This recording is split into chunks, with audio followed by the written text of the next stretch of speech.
Hey guys, so I have an interview today with a potential job, and I wanted you guys to be able to see and hear the interview process. I am nervous. This is my second interview, so I'm still learning. I'm still learning the process, but I wanted you guys to come along and just be part of this, because this is a really big video. You guys see me from start to finish, so I just wanted to take you guys along and just see how it is and how it's gonna go. So y'all bear with me. Some things will be muted because that's not everybody's business, but for most of it, you guys will see what's going on. All right, y'all, here we go. Hello. Hi, Jessica. This is she. Hi, Jessica. This is Melissa. I'm calling in regards to the new office opening. Yes, ma'am. How are you doing today? I'm good. How are you? I'm good. Good. Well, I wanted to, like I said, kind of go through the details of the position, but also then answer any questions you might have. And I wasn't for sure, Jessica, if you're aware that this new office is a supported office. Do you have any questions about anything that you have heard that you wanted clarification? I guess for me, I've had previous interviews in the past with another corporate office, and I just know that, well, for them, they are really big on pushing the numbers up, and they're not really patient focused, and that really bothers me because I love to make sure that my patients are well taken care of, and they're not feeling rushed and as if they're another number. So I just wanted to make sure, even though you are guys a corporate office, I did see that you guys are kind of private based, and that you still keep that kind of family oriented aspect, and I really appreciate that. So I'm just trying to make sure, are we going to be more geared towards numbers, or is this more so making sure we're taking care of our patients? Right. Well, I mean, that's a very valid question. I've been doing this for a long time, and I know that is sometimes a red flag for hygienists when they, think of corporate.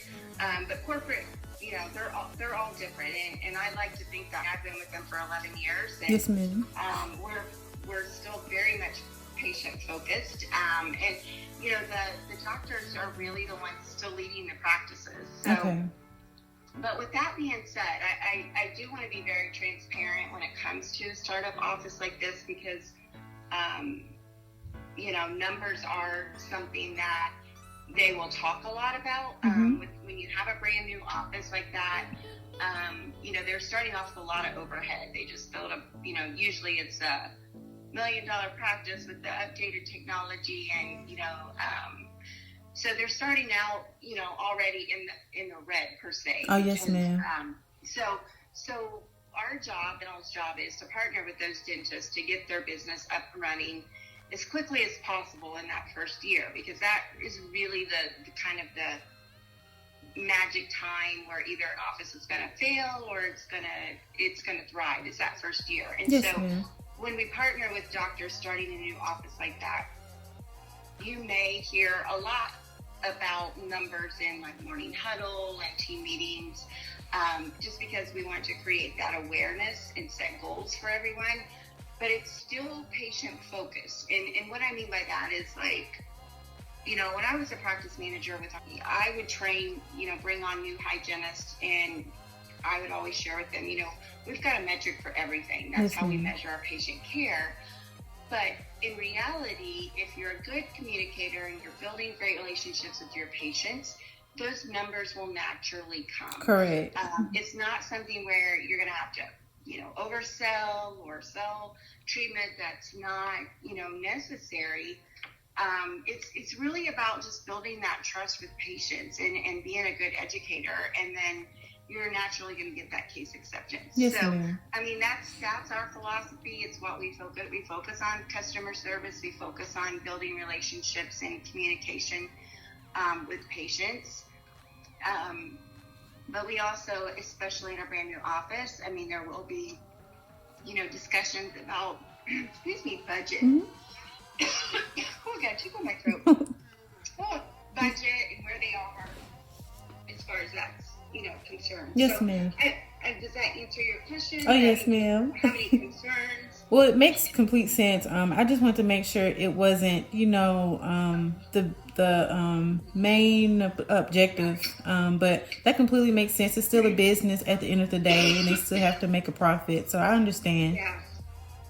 Yeah. Good. Okay. So share with me, because I know you're a new grad. So do you have your license? Are they pending, or do you know when you're expected to get those? So I will be taking my my clinical boards in June. That'll be June 10th. Okay. And then my credits, I'm taking that July 13th, I want to say. So Okay. I know roughly it'll take about 2 weeks to come back in from the results, but after that I'll be good to go. Okay. So you're I'm so very No, you're sorry. fine. No, you're fine. Oh gosh, I don't know. It's like I all of a sudden had this tickle. Oh. So you're probably, I'm assuming you're gonna probably get them around maybe like the 1st of August? Yes, ma'am. Okay. Okay, awesome.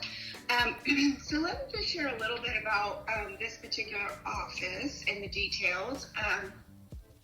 And then I would be happy to answer any more questions. So this office is slated to open. It's actually not opening till, well, if everything runs on time, because you know how that is with new construction. Of course. In August. So they're hoping to have the whole team hired somewhere around by July 11th. Okay.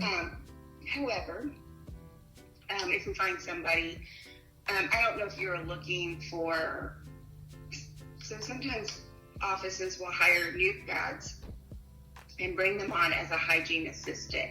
Okay. And what this does is, while their license are pending. And so this just allows you to start working with the team, do some training as far as like, a lot of it is like webinars or working with a hygiene mentor, but you're not actually seeing patients as a licensed hygienist. Yes, ma'am. And what this does is it really kind of sets you up so when you are licensed, you're more comfortable with, the doctor and treatment planning, and you've been able to observe, other hygienists. And so that's an option that they may offer, when you go in for an interview, if they're talking to you.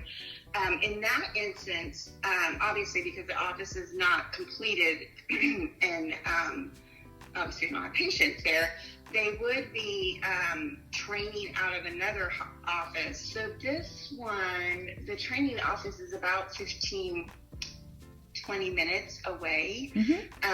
Travel is no issue whatsoever. Okay.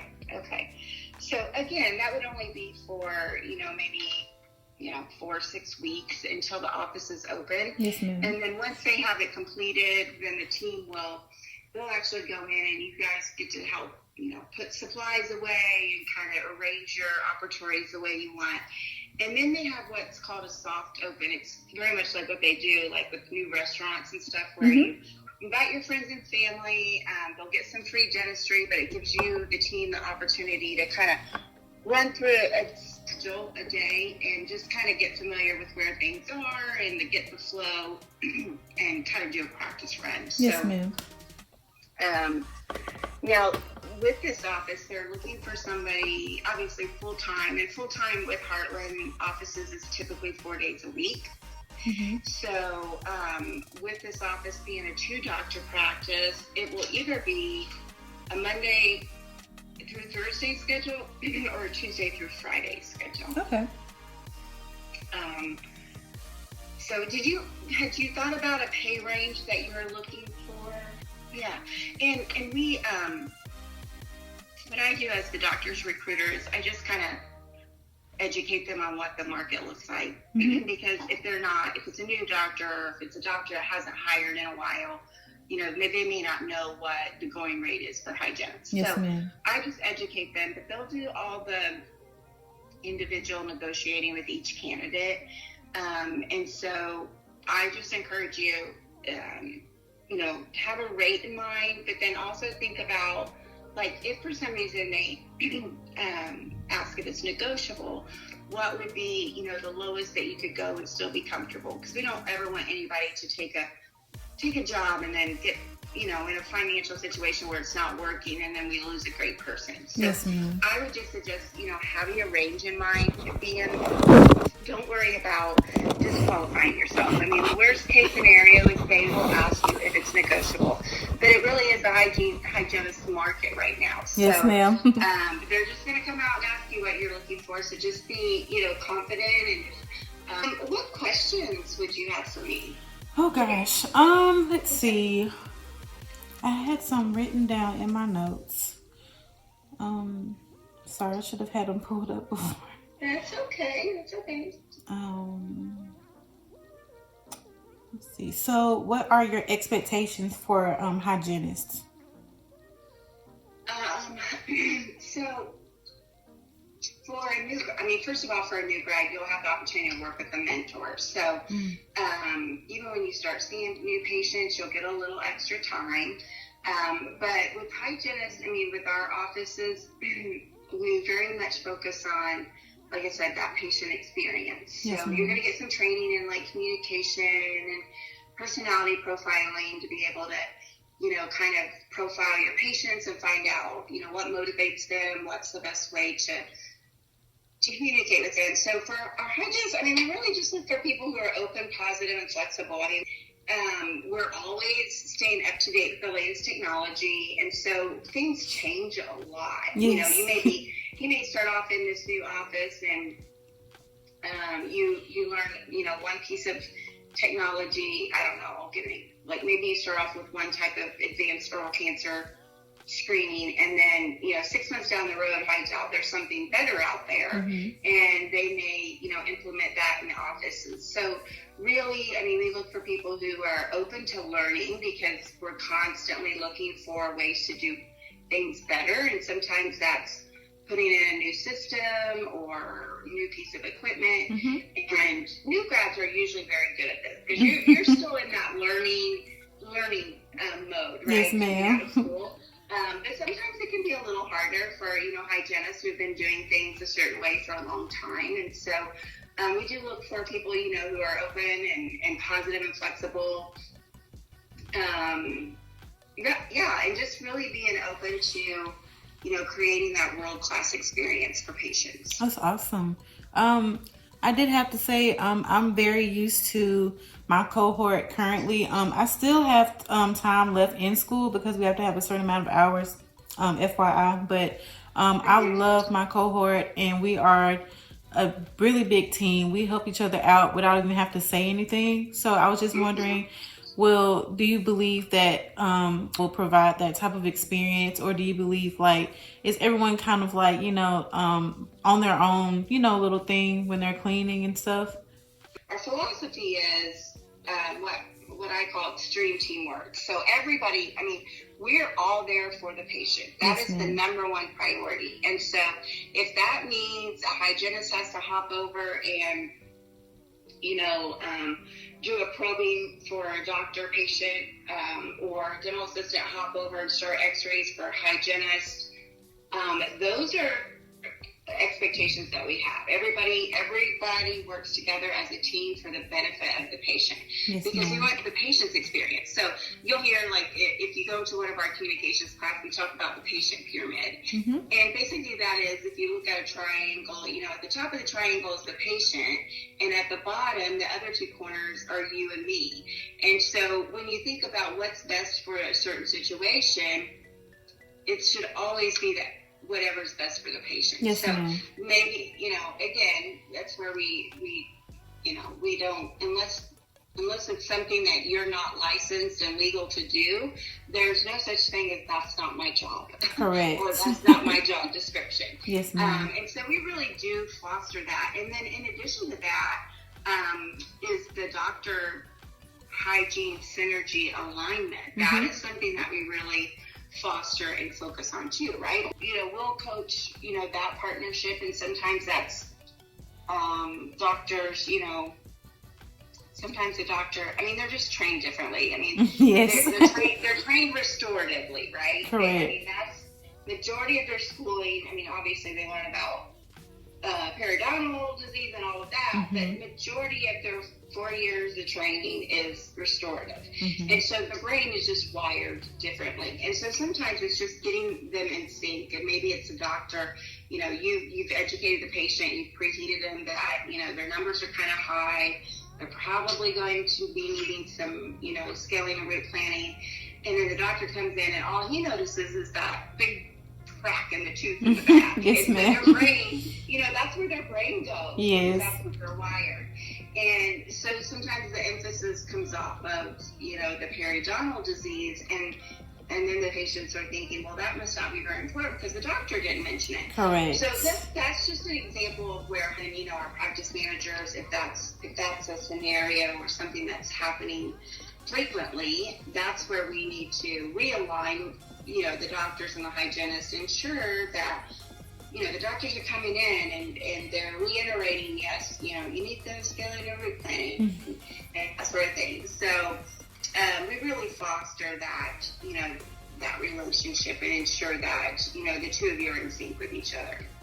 I love that. Yeah, hopefully does that answer your question? No, yes, ma'am. I'm excited to learn more about your clinic. Awesome. So obviously, I mean, it's a new office. So like I said, we are interviewing and we're extending offers now and trying to get the team in place. Okay, well, thank you so much for your time. Yes, ma'am.